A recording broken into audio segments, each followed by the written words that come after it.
Damos la bienvenida al licenciado Juan Cubi. Él es analista político, experto en temas de desarrollo.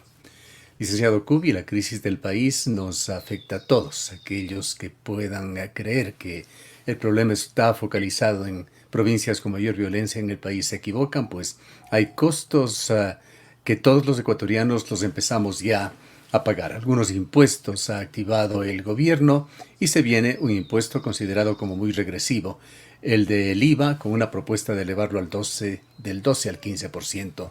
¿Cómo ve usted, cómo ha visto en esta semana el inicio de esto que ha sido calificado por el presidente de la República y encasillado legalmente como un conflicto armado interno? Muy buenos días, Gustavo, gracias por el espacio. Mire, creo que lo que estamos viviendo, algunos lo habíamos advertido hace mucho tiempo. Es decir, cómo este conflicto irresuelto del narcotráfico, desde una perspectiva viable, iba a generar una serie de distorsiones, no solamente en términos de inseguridad, sino lo que usted señala, y en términos sociales y económicos.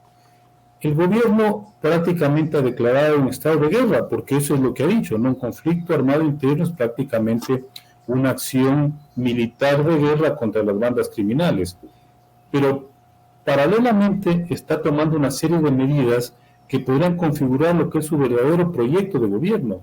Probablemente ya salieron a la luz las intenciones no solamente del señor Daniel Noboa, sino de todas estas élites que de alguna manera han coincidido con él en qué modelo de economía, qué modelo de gobierno se podría poner en práctica.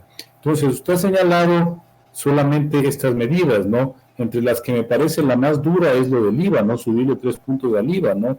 Una medida excepcional. Pero si usted revisa en las 9 preguntas, Gustavo, 3 de ellas son claramente orientadas a un modelo económico. El de la revisión de las concesiones mineras, que habría que preguntarse en qué condiciones y para qué, quién va a manejar ese negocio. El del Código de Trabajo y la posibilidad de contratación por horas, que es algo que han querido los sectores empresariales hace mucho tiempo.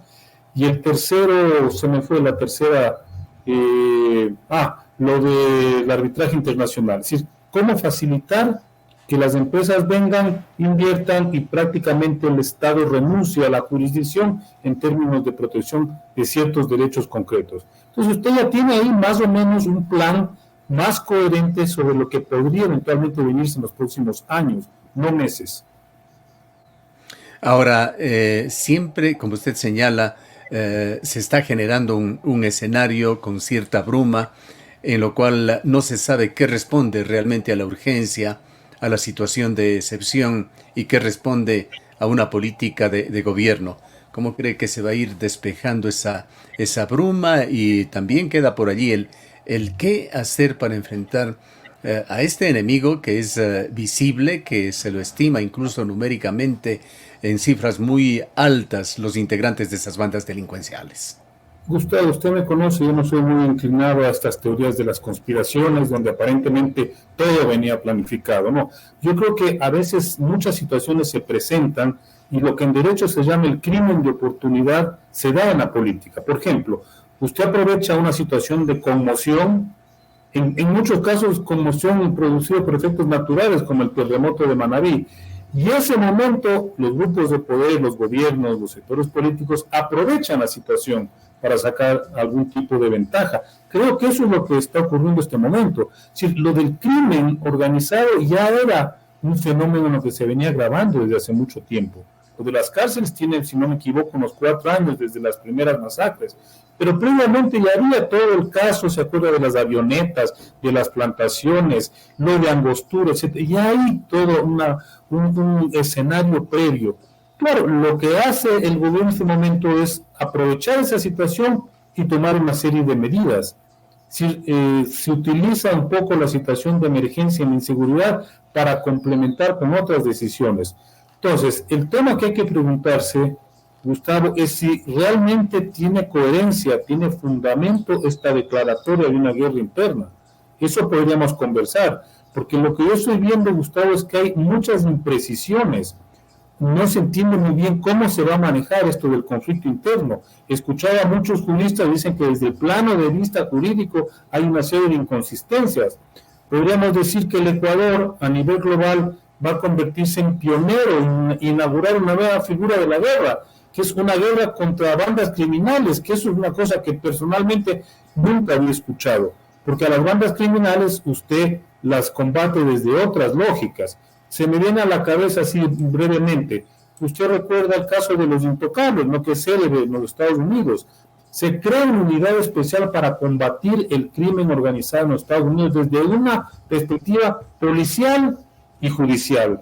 Pero aquí estamos hablando de un conflicto armado interno, con un enemigo difuso, indefinible, impredecible. No sé cómo se va a manejar esta situación prácticamente, Gustavo. ¿Qué va a suceder con la persona a la que se le detiene?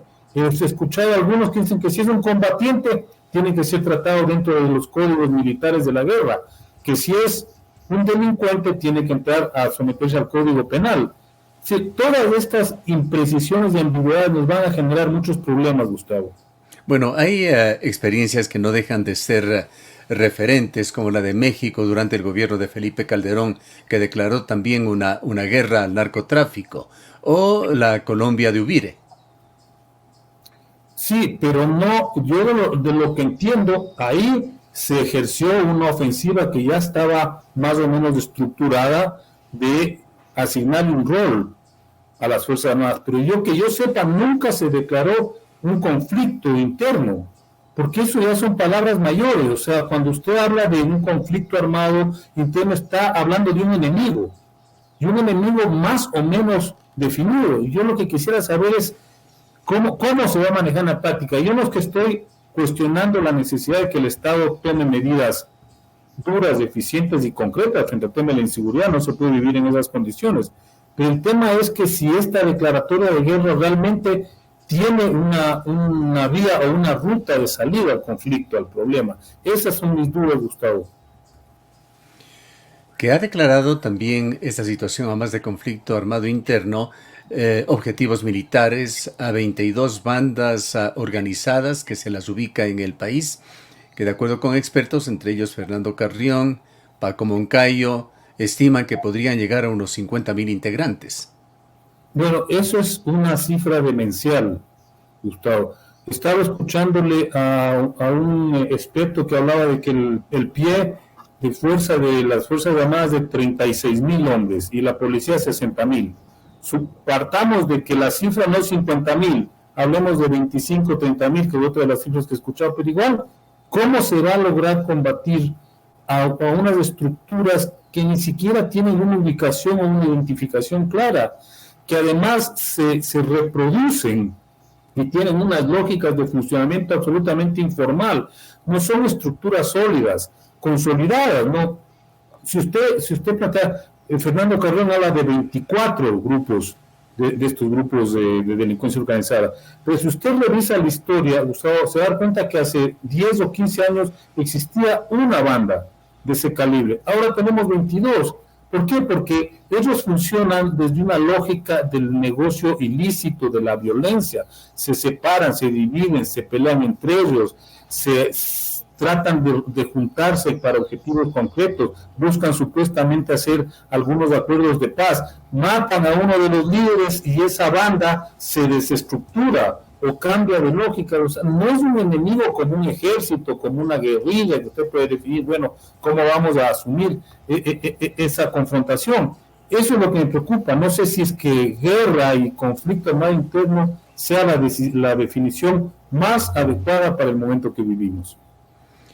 Hay matices, como lo ha justificado el gobierno para el decreto 111 de su versión de terrorismo. Bueno, estamos viviendo una situación de terror, obviamente. El tema, es cómo manejamos esa situación. Desde qué lógicas de la fuerza, de lógicas jurídicas y sobre todo de lógicas políticas. Yo he sostenido en las entrevistas que usted me ha hecho que el narcotráfico se convirtió hace mucho tiempo en un actor político, obviamente, porque si tiene recursos a esos niveles y puede convertirse en un interlocutor que en ciertos momentos acorrala, arrincona al Estado, lo obliga al Estado a destinar recursos del desarrollo, de la inversión pública para combatir la inseguridad, Obviamente que está ejerciendo una presión de carácter político, indudablemente, pero no es un actor político convencional. Entonces, ¿cómo se va a manejar esta situación? Le pongo un ejemplo muy concreto. Las bandas criminales que operan en el país dependen en gran medida de un flujo financiero que está manejado en una serie de redes todavía oscuras, todavía difusas, ¿sí? ¿Qué se va a hacer frente a esas redes del manejo del dinero y la financiación de estas bandas? ¿Qué se va a hacer con los capos? Yo supongo que usted nomina a una cantidad de operadores de estas bandas criminales, ¿y qué sucede con las estructuras jerárquicas? Fíjese que se está hablando... Hay una enorme criminalidad de cuello blanco que no aparece, no está en las noticias, no está en las calles. Y el otro es que están hablando ya de un crimen transnacional. Si están hablando de que estas bandas dependen de carteles de la droga internacionales que tienen presencia en 50, 60 países. He escuchado que el cartel, creo que es de Jalisco Nueva Generación, o el Sinaloa, tiene inversiones o presencia en 53 países a nivel mundial. ¿Qué vamos a hacer frente a esa estructura gigantesca? Entonces, no sé si el Estado ecuatoriano, si el país está en condiciones de combatir esta amenaza que tiene características geopolíticas, es decir, globales, y que involucra otros factores de otras dimensiones, que no es solamente la banda que se toma el Canal 10 o la banda que pone bombas. Obviamente hay que combatir y controlar eso, sin lugar a dudas, pero ¿cómo manejamos el problema en su conjunto? Ese es el gran dilema que está enfrentando este país. Además de esta parte del crimen organizado que tiene que ver con el lavado de dineros, está el otro problema que ha quedado muy evidente, confirmado, pues ya se lo conocía en el caso Metástasis, tema que lo considera Paco Moncayo, lo cito de nuevo, pues habló recientemente con este medio, que lo califica como un rompeaguas. Él cree que el caso Metástasis va a obligar al Estado ecuatoriano, no solamente a este gobierno, a cambiar varios tipos de políticas de Estado, a reformar procedimientos para el nombramiento de funcionarios, etcétera, para tratar de evitar ese altísimo grado de infiltración del narcotráfico, de grupos ilegales, de delincuentes de la corrupción en esferas de gobierno. Gustavo, ¿sabe qué es lo más peligroso de la infiltración? Que no solamente la institucionalidad pública, no solamente estos sectores privados que son de alguna manera cómplices de las lógicas de la financiación del narcotráfico, es que el narcotráfico ha penetrado ya el tejido social. Eso es lo más peligroso. Es decir, tenemos un funcionamiento ilícito que de alguna manera opera libremente en el plano de la vida cotidiana de la gente. Habría que preguntarse cuánto de la economía ecuatoriana, que no solamente los grandes grupos económicos, de estos que están vinculados al lavado de activos, de la cotidianidad de la gente de la calle, está articulado directa o indirectamente al negocio del narcotráfico. Entonces, ¿qué hacemos si es que la sociedad, que es la que nutre al Estado, a las instituciones de funcionarios, que ya está contaminada, cómo aseguramos que no van a ir los nuevos funcionarios ya con algún tipo de rabo de paja o de algún tipo de vinculación con la economía y con las actividades ilícitas? Esa es la gran pregunta. Supongamos que usted mañana elimina a todos los jueces de la Corte Nacional de Justicia bajo el precepto de que están contaminados. ¿Y cómo sabe usted que los nuevos jueces que vengan no van a tener algún grado de complicidad, de vinculación? Eso es lo dramático, Gustavo. No tenemos la certeza, la seguridad de que podemos depurar a la policía, depurar a las Fuerzas Armadas, a la función judicial y reemplazarla con funcionarios probos, totalmente con un antecedente limpio, con una ética sólida. No hay la seguridad, porque esta actividad prácticamente se ha desbordado en el tejido social. En todo caso, hay un hito por allí que es el 8 de marzo, fecha hasta la cual está la extensión de este estado de excepción. Excepción que significa temporal, excepcional. ¿Se puede vislumbrar qué vendrá después? Mire, Gustavo, yo voy a ser un poco pesimista. Me preocupa más el 111, es decir, la guerra interna, porque ese es un conflicto indefinido. ¿Hasta cuándo se va a tomar estas medidas para supuestamente derrotar? Porque cuando usted declara la guerra tiene que llegar a un punto, o derrota al enemigo o hace un armisticio y declara, bueno, que cada quien se repliega sus papeles. ¿Cuánto va a durar esta guerra? ¿Cuál es más o menos la estrategia en términos de inversión del Estado en esta guerra, en términos de más o menos los pasos que tiene una estrategia militar? Eso no lo sabemos, porque no hay claridad sobre el enemigo que estamos combatiendo. O sea, se entiende que son los grupos de estas bandas, pero no hay una certeza sobre una ubicación de este enemigo. Entonces, por ahora, ¿qué es lo que tenemos, Gustavo?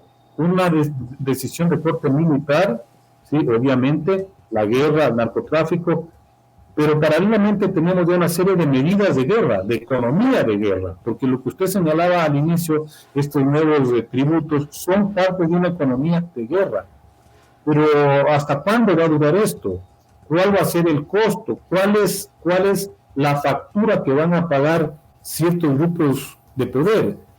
Le voy a señalar concretamente, escuché hoy día que las cámaras, que los grupos empresariales van a hacer una serie de colectas para darle unos sanduchitos y unas colitas de agua a los militares. Y yo me pregunto, ¿por qué no pagan los impuestos que adeudan al fisco? Eso sería una medida mucho más patriótica, mucho más consecuente con la situación del país que estar haciendo colectas de paquetes de comida y de galletas. ¿Por qué no se plantean muy bien, señores, cuál es la deuda que tienen estos grupos, que es gigantesca? Paguen. Esa sería la mejor contribución y no hagan colectas de sanduchitos y de galletas. Solo le estoy planteando una de las aristas de la situación que está enfrentando el Ecuador en el caso de la guerra contra el narcotráfico. Que no solo con el narcotráfico, Gustavo, fíjese que ya se está hablando de que gran parte de estas carteles están migrando a otras actividades más lucrativas, como la minería ilegal. Eso ya se evidenció últimamente con este reportaje sobre la situación de Ponce Enríquez, que seguramente ocurre en la mayor parte del país. Ahora, viéndolo desde un punto de vista táctico, ¿cómo dificulta esta situación que usted describe esta falta de rostros del enemigo? Están identificados grupos, pero no precisamente los actores, quizá unos pocos cabecillas, y no se van a mostrar a menos de que lo hagan infragante. Me refiero a los integrantes de esta banda. ¿En qué medida hace esta guerra más difícil? Obviamente es lo que le estoy señalando. ¿Cuál es el interlocutor del Estado? Suponiendo en una guerra que usted diga, a ver, bueno, lleguemos a un acuerdo, negociemos, entréguense.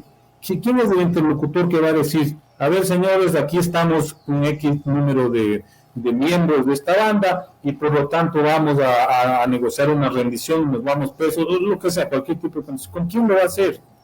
Fíjese lo que ha sucedido en otros lados con el narcotráfico, que se lleva la negociación con un sector y de pronto florecen otros sectores a la sombra de estos acuerdos. En Colombia, solo para citarle un caso, acuérdese que en nuestra época, hace 30 años, era el cartel de Medellín, el cartel de Cali, sino que eran los dos principales carteles, ¿sí? Resulta que hubo toda una ofensiva, hubo incluso acuerdos de rendición, gente que se acogió a una serie de medidas. Actualmente en Colombia usted tiene el cartel del Golfo, que es infinitamente más grande y poderoso que estos dos carteles, con los cuales de alguna manera se negoció o a los cuales se neutralizó unos 20 años atrás. El cartel del Golfo ya tiene un control territorial de Colombia y no hay posibilidades de ponerle un límite. Por una razón, Gustavo, porque mientras el narcotráfico y las actividades ilícitas como el tráfico de personas, de armas o la minería ilegal, solo por señalarle los más conocidos, los más rentables, mientras eso genere ganancias gigantescas, es muy difícil que esa actividad se frene, porque la gente obviamente tiene ahí la oportunidad de enriquecerse, tiene la oportunidad de generar ingresos para su, etcétera, etcétera, etcétera. Todo el encadenamiento de la economía ilícita. Ese es el gran problema. Por lo tanto, aquí ir a discutir lo que ha dicho el presidente Petro de Colombia, que está también desesperado por la situación interna de ese país. Hay que hablar seriamente sobre una regulación de la producción y consumo de ciertas drogas. No hay otra salida frente a la problemática que vive el mundo. Con un aditamento, Gustavo, ¿quién paga las consecuencias más graves del narcotráfico? Los países pobres. En el norte, en las grandes potencias, un problema de salud pública. Es el costo de la inversión para tratar las adicciones, para tratar lo de las crisis por sobredosis, etcétera, etcétera. ¿Quién paga con la violencia, la muerte, la sangre, la descomposición de la sociedad, el costo del consumo y de la demanda de drogas? Somos nosotros. En todo caso, todos los temas que estamos viviendo no dejan de ser coyunturales y no pueden hacer que perdamos de vista el futuro inmediato y el de largo plazo. Quisiera finalizar este diálogo con su visión sobre dos aspectos netamente políticos, el de la consulta popular o reformas e enmiendas que puedan darse a través de la Asamblea, y el otro tema de las elecciones, que serán anunciadas ya en solamente un mes, y vemos ya diariamente a diversos actores de la política ecuatoriana opinando vehementemente sobre la situación actual.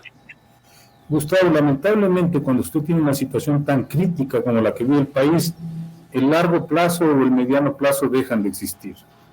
Es el inmediatismo lo que está marcando la agenda social y política del Ecuador.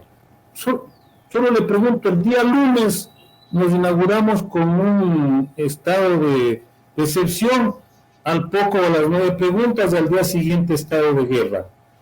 Y todavía no sabemos qué es lo que va a suceder con estas situaciones y estas decisiones del gobierno.